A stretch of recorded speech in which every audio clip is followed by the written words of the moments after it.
2 minutes pour comprendre. Aujourd'hui, la perforation du tympan. Je suis avec le docteur Philippe Lafosse. Docteur Philippe Lafosse, vous êtes ORL à Paris. La perforation du tympan, on a entendu cette expression des dizaines de fois, mais on ne sait pas forcément ce que ça recouvre. Alors, en premier, expliquez-nous ce qu'est le tympan. Imaginez-vous que l'oreille est comme un tambour. Il y a la caisse du tambour, c'est la caisse du tympan. Au-dessus, il y a une membrane, c'est le tympan. Il peut y avoir une hyperpression qui vienne de l'extérieur, c'est-à-dire par un choc, par exemple, ça peut être une claque ou bien de l'eau en plongeant, une hyperpression. Mais il peut aussi y avoir une infection qui vienne de l'intérieur de la caisse du tympan et qui perfore le tympan. Quels sont les signes?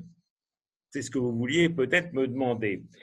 Les signes, lorsque l'on a un trouble, lorsque l'on reçoit un choc, on a une vive douleur unilatérale et qui peut s'accompagner parfois de vertiges, d'une perte d'audition et de bruit à l'intérieur de l'oreille comme des acouphènes.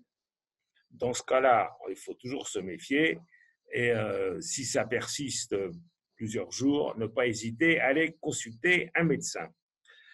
Les autres signes, lorsque l'on a une otite chronique, c'est-à-dire une infection de la caisse du tympan, c'est à l'examen que le médecin va voir s'il y a une perforation tympanique et à ce moment-là, il sera obligé de faire un audiogramme. Qu'est-ce qu'on fait pour réparer ce tympan? Ou bien c'est une perforation simple et qui est minime, on peut tout à fait observer, attendre, et en une quinzaine de jours, la perforation va se reboucher spontanément.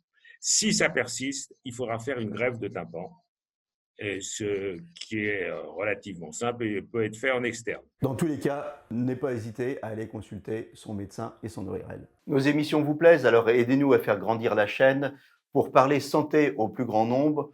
Partagez, likez, abonnez-vous.